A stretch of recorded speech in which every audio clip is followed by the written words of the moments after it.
അമ്മയും അനിയത്തിയും. ഇന്റർവ്യൂ, പരീക്ഷകൾ, ഒന്നും ശരിയായില്ല. ആ സമയത്ത് ദേവദൂതനെ പോലെ ഒരാൾ പ്രത്യക്ഷപ്പെട്ടു.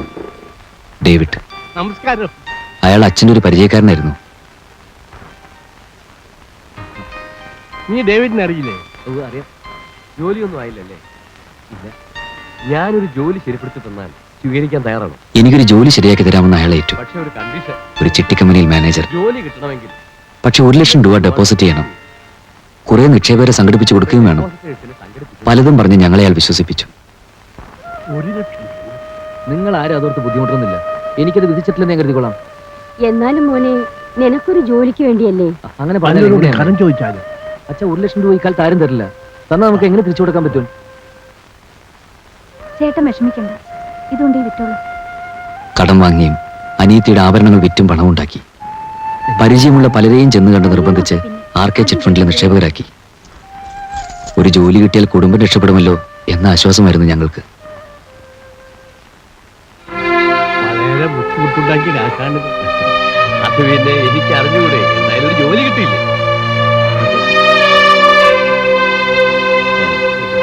സമയമായി.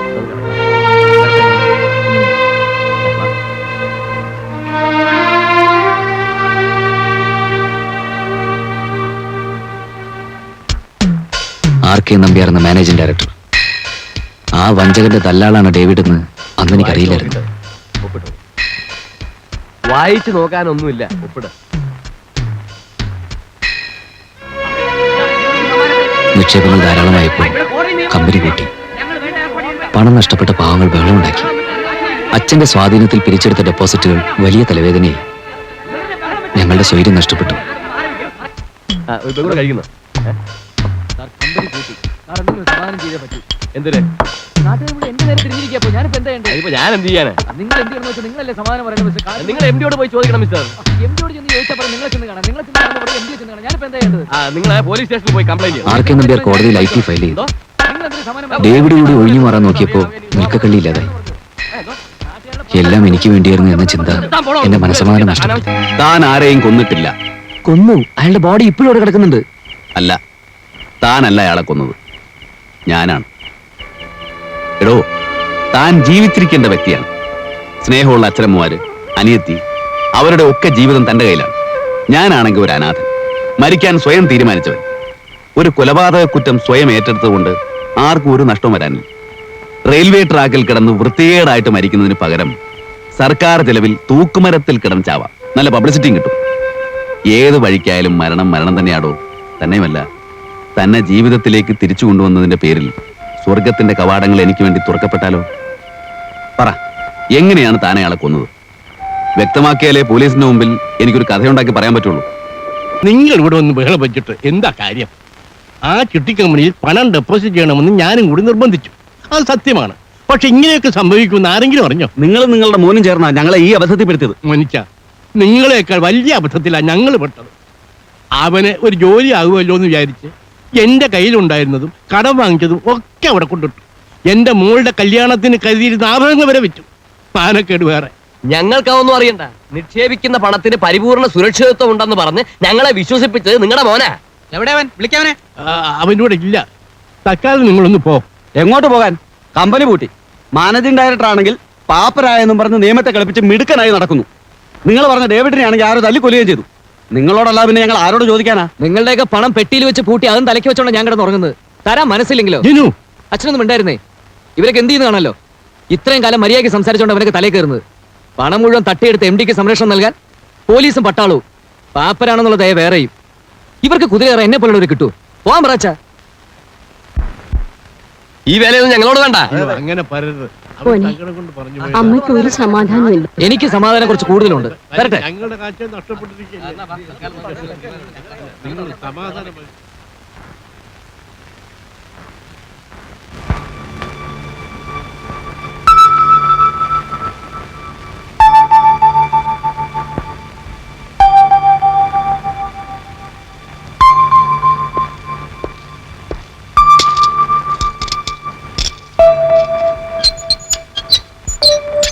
വരൂ.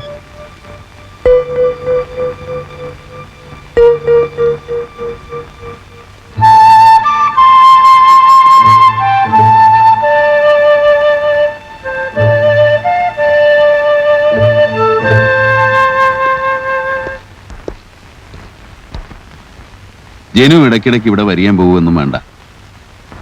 ഞാൻ താൻ പറയാൻ പോകുന്നത് എന്താണെന്ന് എനിക്കറിയാം. മനസ്സ് നിറയെ കുറ്റബോധമുണ്ട്, കിടന്നിട്ട് ഉറക്കം വരുന്നില്ല, ഇതൊക്കെയല്ലേ? എന്റെ ലൈൻ ഞാൻ നേരത്തെ വ്യക്തമായി കഴിഞ്ഞു. എനിക്ക് ഒരു വിഷമവും ഇല്ല, പിന്നെ ഒരു ദുഃഖമുണ്ട്. വധശിക്ഷ ഒത്തു കിട്ടിയില്ല, അത് ജീവപര്യന്തമായി കുറഞ്ഞുപോയി. സാരമില്ല, ചിത്രഗുപ്തന്റെ കണക്ക് പുസ്തകത്തിൽ എന്റെ പേര് വളരെ താഴെയായിരിക്കാം. ഒക്കെ ഒരു തമാശയായിട്ട് എടുത്താൽ മതി. തമാശ ഏറ്റെടുക്കാൻ എനിക്ക് കഴിയണ്ടേ? നിയമത്തിന്റെ നാട്ടുകാരുടെ മുമ്പിൽ നിന്ന് ഞാൻ രക്ഷപ്പെട്ടിരിക്കാം. പക്ഷെ എന്റെ മനസാക്ഷിയുടെ മുമ്പിൽ നിന്ന് എനിക്ക് എങ്ങനെ രക്ഷപ്പെടാൻ കഴിയും? മനസ്സാക്ഷി, അതിനൊക്കെ എന്താ ഇവിടെ ഒരു വിലയുള്ളൂ? ഞാൻ എല്ലാം തുറന്നു പറയാൻ പോവാ. വരുന്ന എന്തും വരട്ടെ, അനുഭവിക്കാൻ ഞാൻ ഒരുക്കുക. ജനു, മനസ്സ് അസ്വസ്ഥമാകുമ്പോൾ ചിന്തകളൊക്കെ തകരാറിലാവും. അതനുസരിച്ച് പ്രവർത്തിക്കാൻ തുടങ്ങിയാൽ അപകടം കൂടുകയുള്ളൂ. നീ എന്ന് പറഞ്ഞില്ലേ, വയസ്സായ അച്ഛനമ്മമാര്, കല്യാണപ്രായമായ അനിയത്തി, അവർക്കൊക്കെ നീയല്ലേ ഉള്ളൂ. എന്നെക്കുറിച്ച് ഓർക്കുന്നതിന് പകരം നീ അവരെ പറ്റി ആലോചിക്കും. എനിക്ക് നഷ്ടപ്പെടാൻ എന്താ ഉള്ളൂ? മുകളിൽ ആകാശം, താഴെ ഭൂമി. അതിനിടയ്ക്ക് അപൂർവമായിട്ട് ഈ ഒരു ജന്മം. പുറത്തെ സ്വാതന്ത്ര്യത്തെക്കാൾ സുഖമുണ്ട് ഇവിടെ. പുതിയ ആളുകൾ, പുതിയ അനുഭവങ്ങൾ. പക്ഷെ മനസ്സ് നീറി ഞാൻ എത്ര നാളിങ്ങനെ ജീവിക്കും? അതുകൊണ്ടാ പറഞ്ഞു ഇങ്ങോട്ട് വരണ്ടെന്ന്. കാണാതിരിക്കുമ്പോൾ പതുക്കെ പതുക്കെ മറക്കാൻ കഴിയും, മനസ്സും ശാന്തമാവും.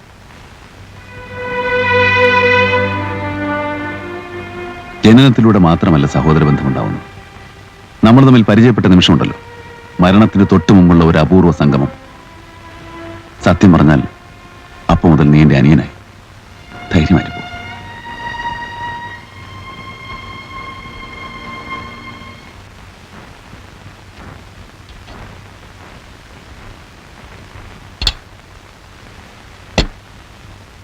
ഇന്ന് ആ ഉണ്ണിപ്പിള്ള വന്നിരുന്നു. അന്ന് കാണാൻ വന്നവർക്ക് ഇതേ ഇഷ്ടായിന്ന്. സ്ത്രീധനത്തിന്റെ കാര്യത്തിൽ അവർക്ക് വലിയ നിർബന്ധമൊന്നുമില്ല. എന്നാലും കല്യാണം എന്ന് പറയുമ്പോ അവരോട് എന്താ നമ്മൾ പറയേണ്ടത്?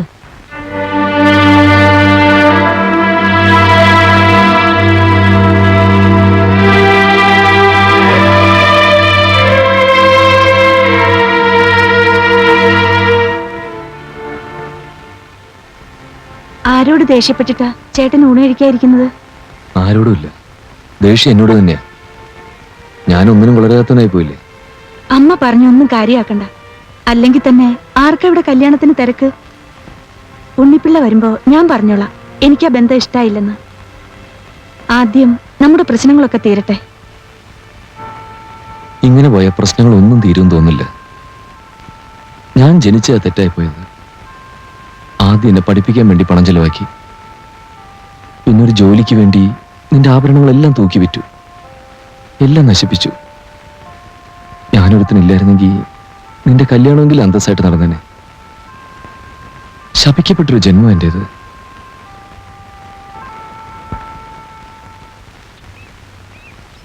This is A very complicated case. ഈ പ്രതിക്ക് വട്ടുണ്ടോ? അല്ല, ഞാൻ ചോദിച്ചത്, സാമാന്യ ബുദ്ധിയുള്ള ആരും ഇങ്ങനെ പെരുമാറുമെന്ന് തോന്നുന്നില്ല. കൊല്ലുന്നതിൽ യാതൊരു കുഴപ്പമില്ല. എന്തിനാ അയാൾ കുറ്റം ഏൽക്കാൻ പോയത്? പോക്കറ്റ് നിറച്ച് കാശും എന്നെ പോലെ ബുദ്ധിയുള്ള ഒരു വക്കീലും ഉണ്ടെങ്കിൽ ഏത് കൊലക്കേസ് നമുക്ക് ഊരാം. You are very late. എന്നെ നേരത്തെ വന്ന് കാണായിരുന്നില്ലേ? ഒരു വക്കീലിനെ വെക്കാൻ അദ്ദേഹം സമ്മതിച്ചില്ല. രോഗിയോട് ചോദിച്ചിട്ടല്ല രോഗത്തിന് ചികിത്സിക്കേണ്ടത്. വളണ്ടറി കൺഫെഷനും കഴിഞ്ഞു, വിധിയും വന്നു കഴിഞ്ഞു. ഇനി കേസ് റീഓപ്പൺ ചെയ്യാൻ വളരെ ബുദ്ധിമുട്ടാണ്. അയ്യോ, അങ്ങനെ പറയരുത് സാർ. സാറ് വിചാരിച്ചാൽ എന്തെങ്കിലും പഴുതുണ്ടാക്കാൻ കഴിയുമെന്ന് എല്ലാവരും പറയുന്നത്. അത് ശരിയാണ്. വല്ല പഴുതുണ്ടാക്കാൻ എന്നെ കൊണ്ടേ സാധിക്കൂ. സീനിയർ വക്കീലന്മാർ വരെ ഡൗട്ട്സ് ക്ലിയർ ചെയ്യുന്നത് എന്നോട് ചോദിച്ചിട്ടാണ്. നിയമപുസ്തകങ്ങൾ എനിക്ക് മനഃപാഠമാണ്. വക്കീലായ എന്റെ അച്ഛൻ പോലും പറയുന്നത് ബുദ്ധിശക്തിയിലും ഓർമ്മശക്തിയിലും ഞാനൊരു കമ്പ്യൂട്ടറാണെന്നാ. പലരും പറഞ്ഞു കേട്ടിട്ടുണ്ട്. പോട്ടെ, പ്രതി സഹകരിക്കുമോ? തീർച്ചയായും സഹകരിക്കും. താൻ എന്റെ ഓഫീസിൽ ചെന്നിരിക്കും. ബാക്കി എവിടെ വെച്ച് സംസാരിക്കാം. ഞാൻ ആലോചിക്കട്ടെ.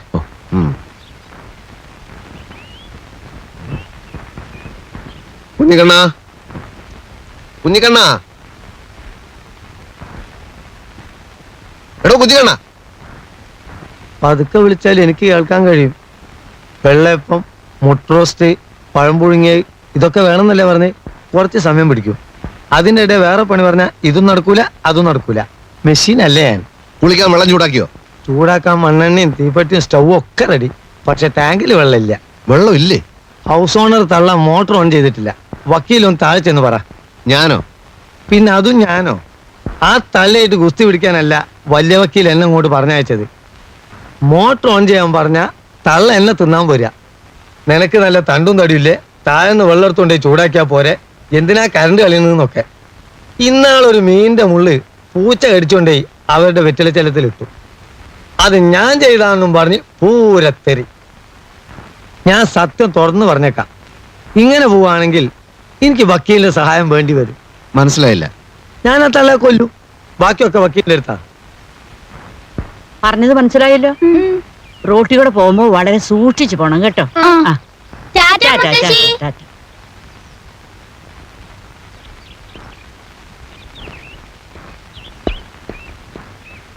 വക്കീലേ,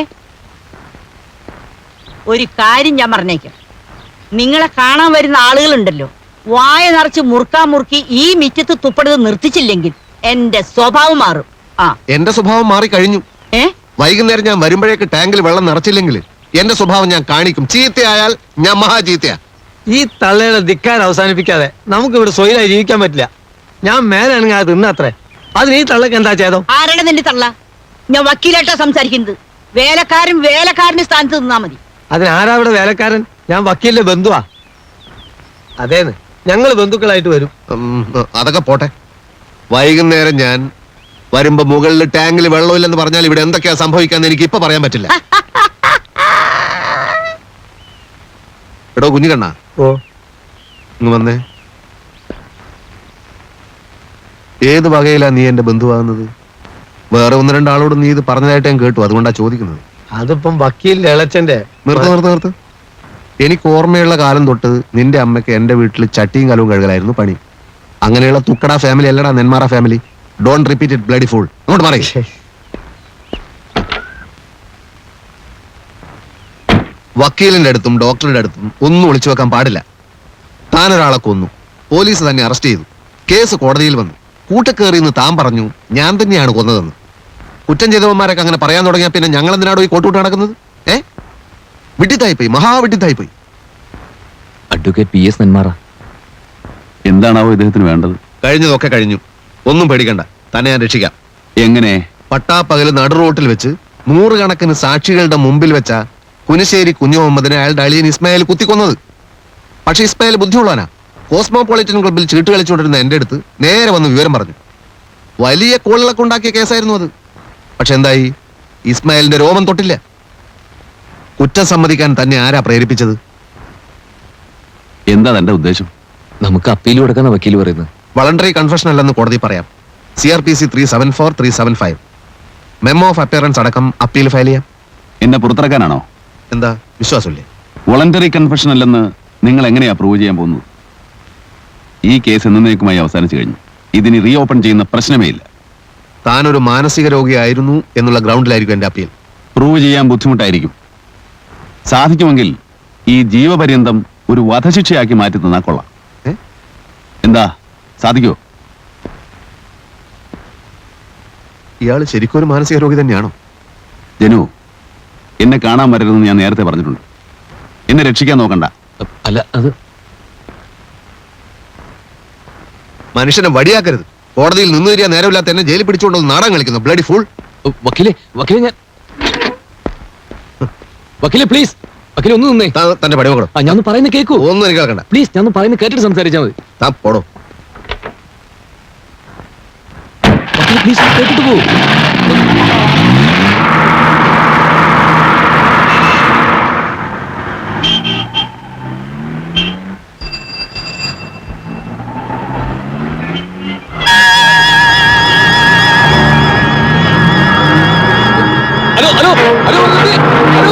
ഹലോ, കാറ് നിർത്താൻ.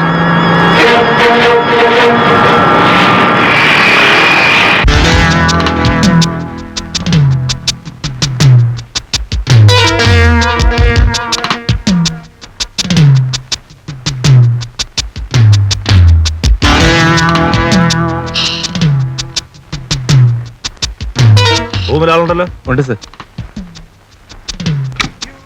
അതെ, ഒന്നും ആലോചിക്കാതെ അല്ലല്ലോ നമ്പ്യാർ ഇതൊക്കെ ചെയ്യുന്നത്.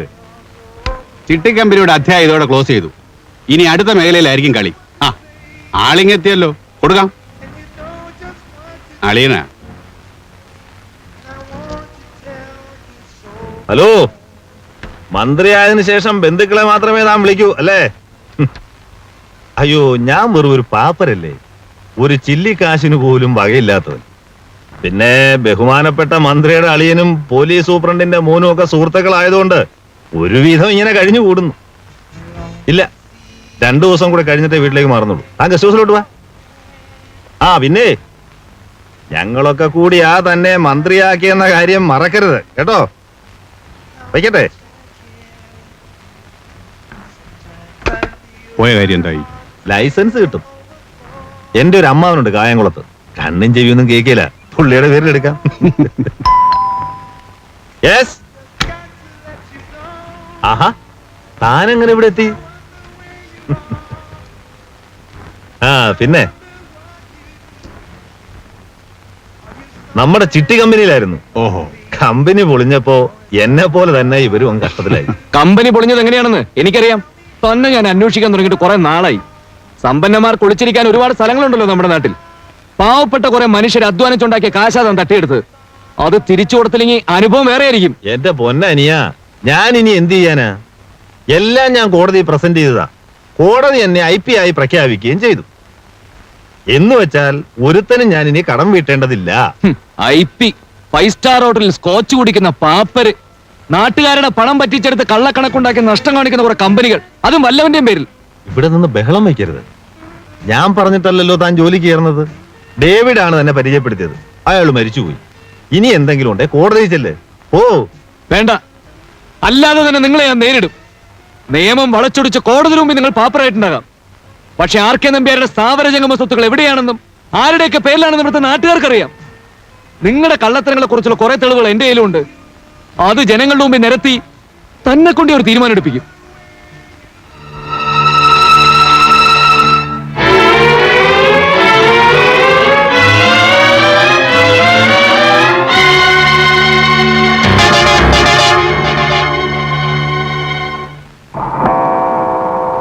ഇത്രയും നേരം വൈകാൻ എന്ത് പറ്റിയാവോ? നീ ആവശ്യമില്ലാതെ അവനെ കുറ്റപ്പെടുത്തരുത് കേട്ടോ. ഞാൻ എപ്പോഴാ കുറ്റപ്പെടുത്തിയത്? നീ എപ്പോഴും അവനെ വിഷമിപ്പിക്കുന്ന കാര്യങ്ങളെ പറയാറുള്ളൂ. ഞാൻ ആരെയും വിഷമിപ്പിക്കാൻ വേണ്ടി ഒന്നും പറയാറില്ല. ഇവിടെയുള്ളവർക്കാർക്കും എന്റെ വിഷമം മനസ്സിലാവാത്ത. നിങ്ങൾ ഇങ്ങനെ തർക്കിക്കുന്ന എന്തിനാ? അച്ഛൻ പോയി കിടന്നേ, പുറത്ത് മഞ്ഞുണ്ട്. എന്തോ ഉറക്കം വരുന്നില്ല.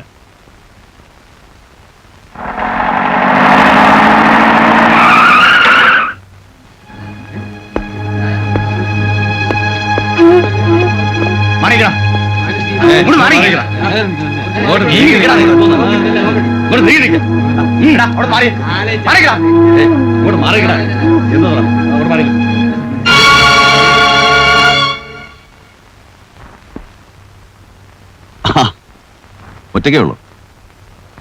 അവനെവിടെയെങ്കിലും ഒളിച്ചു നിൽപ്പുണ്ടോ? എന്റെ പൊന്നു വക്കീലെ, അവന് വട്ടാണ്. ശിക്ഷ അനുഭവിക്കുന്ന എനിക്കൊരു പ്രയാസമില്ല. പിന്നെന്താ അവൻ ഇത്ര വിഷമം? അപ്പീൽ കൊടുക്കണം, എന്നെ പുറത്തിറക്കണം. അവൻ അങ്ങനെ പലതും പറയും. ഇനി എന്നെ രക്ഷിക്കാൻ വേണ്ടി ചിലപ്പോൾ കുറ്റം ചെയ്ത അവനാണെന്ന് കൂടെ പറയും. മണ്ടൻ വക്കീൽ അതൊന്നും ശ്രദ്ധിക്കണ്ട. അവനല്ലാതെ തന്നെ ഒരുപാട് കാര്യങ്ങൾ ചെയ്യാനില്ലേ? കടം വീട്ടണം, അനിയത്തെ കല്യാണം കഴിച്ച് അയക്കണം. ഇതൊക്കെ നമ്മൾ പറഞ്ഞു കൊടുത്തേ തീരുന്നു വെച്ചാൽ എന്ത് ചെയ്യും? വക്കീൽ ഇവിടെ വരെ വന്നുകൊണ്ട് പറയാ, ഇനി എന്നെ കാണാനായിട്ട് വരണ്ട എന്ന് അവനോട് പറയണം. ജനാർദ്ദൻ ഇനി വരില്ല. ഇന്നലെ രാത്രി അയാൾ ആത്മഹത്യ ചെയ്തു. ഇന്ന് രാവിലെ റെയിൽവേ ട്രാക്കിലാണ് ബോഡി കണ്ടത്. രാത്രിയിൽ ഏതെങ്കിലും ട്രെയിനിന്റെ മുമ്പിൽ എടുത്തിയാടിയിരിക്കും. തന്നെ അയാൾക്ക് വലിയ ഇഷ്ടമായിരുന്നു.